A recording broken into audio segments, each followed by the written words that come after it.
High, Sanu অ্যাডমিশনের পক্ষ থেকে সবাইকে শুভেচ্ছা জানাচ্ছি। আমরা এখন আছি অকল্যান্ড সিটিতে, অকল্যান্ড সিটির একটা পার্কে, জাস্ট ইউনিভার্সিটি অফ অকল্যান্ডের পাশে একটা পার্কে আছি। সো এখন একটা ইম্পর্টেন্ট টপিক নিয়ে কথা বলবো।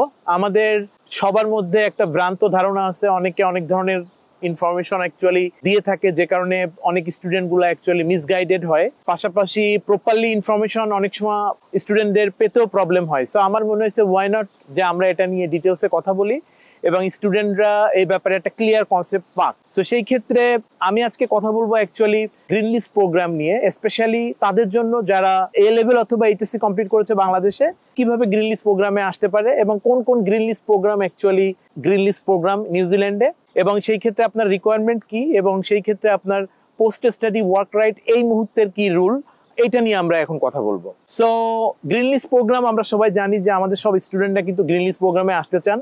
সো এইচএসসি কমপ্লিট করার পর নিউজিল্যান্ডে আপনি যদি গ্রিন লিস্ট প্রোগ্রামে আসতে চান, সেটা actually level 6 green list programme. So level 6 এর যেসব ডিপ্লোমা অফার করে গ্রিন লিস্ট প্রোগ্রামগুলো, সেগুলো হলো আপনার diploma in civil engineering, diploma in construction management, diploma in highway engineering, diploma in electrical engineering, diploma in electronics engineering, diploma in mechanical engineering, diploma in quantity surveying.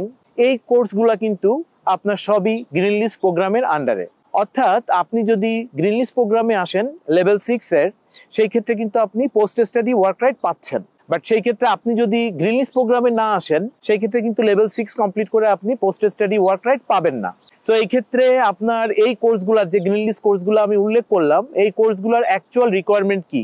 Definitely আপনার background science হতে হবে, অর্থাৎ আপনার physics, chemistry, math থাকতে হবে আপনার ব্যাকগ্রাউন্ডে। পাশাপাশি আপনার কিন্তু একাডেমিক রেজাল্টও ভালো থাকতে হবে। পাশাপাশি আমরা সবাই জানি আইএলটিএস এর রিকোয়ারমেন্ট কিন্তু overall 6, no band less than 5.5 for level 6 programme. এবং এই ক্ষেত্রে যেসব পলিটেকনিক্স কলেজগুলো বা অনেক প্রাইভেট কলেজও আছে যারা আপনার এই কোর্সগুলোর অনেকগুলো কোর্স অফার করে, ম্যাক্সিমাম পলিটেকনিক্স যেসব ইনস্টিটিউট আছে তারাই আপনার লেভেল 6 ডিপ্লোমা প্রোগ্রামগুলো অফার করে, যেগুলো আমি মেনশন করলাম। সো এইটা হচ্ছে ওভারঅল বিষয়। এই ক্ষেত্রে পোস্ট স্টাডি ওয়ার্ক রাইটটা কিভাবে হয়? So post study work right আপনি সবসময় মনে রাখবেন, আপনার যতদিনের স্টাডি ততদিনের post study work right. So level 6 এর ক্ষেত্রে শুধুমাত্র গ্রিন লিস্ট প্রোগ্রাম যারা পড়বে তারাই একমাত্র পোস্ট স্টাডি ওয়ার্ক রাইট পেতে পারে। সো সেই ক্ষেত্রে আপনার লেভেল 6 হচ্ছে আপনার 2 ইয়ার্স এর প্রোগ্রাম। দ্যাট মিনস আপনি লেভেল 6 কমপ্লিট করার পর আপনি 2 ইয়ার্স এর পোস্ট স্টাডি ওয়ার্ক রাইট পাবেন, যেটা ফুল টাইম জবের বিষয়টা। সো ডেফিনেটলি আমরা কোনো ইমিগ্রেশন লয়ার না বা আমরা কোনো ইমিগ্রেশন অ্যাডভাইজার না যে আপনাকে এই বিষয়ে অ্যাডভাইস করব। বেটার আপনাকে অনুরোধ করব এই বিষয়ে বিস্তারিত তথ্যের জন্য আপনি ইমিগ্রেশন নিউজিল্যান্ডের ওয়েবসাইট ভিজিট করবেন আরও প্রপারলি ইনফরমেশন পাওয়ার জন্য। আমরা ওভারঅল একটা অ্যাভারেজ ইনফরমেশন দিলাম আপনাকে, যাতে করে আপনি আপনার ফিউচার ডিসিশন নেওয়ার ক্ষেত্রে একটু হলেও আমরা হয়তো আপনার ডিসিশনের ক্ষেত্রে অবদান রাখতে পারবো। সো এটা হচ্ছে হোল বিষয়। সো লেভেল 6 ডিপ্লোমা প্রোগ্রামগুলো নিউজিল্যান্ডে যতগুলো ইনস্টিটিউট কলেজ আছে আমরা কিন্তু ম্যাক্সিমাম সবগুলাই প্রমোট করতেছি, এবং আমাদের কোনো সার্ভিস চার্জ নেই, আমরা ফ্রি অফার করতেছি আমাদের সার্ভিস চার্জ। তো সেই ক্ষেত্রে সবাইকে বলবো যে আপনি যদি নেক্সট ফেব্রুয়ারি ইনটেকের জন্য অ্যাপ্লাই করতে চান, তো ডেফিনেটলি আপনি সানু অ্যাডমিশনের সঙ্গে যোগাযোগ করবেন।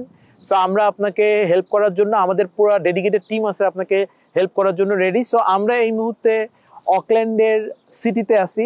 সবাইকে অনেক অনেক শুভেচ্ছা, সবাই অনেক ভালো থাকবেন। আল্লাহ হাফেজ।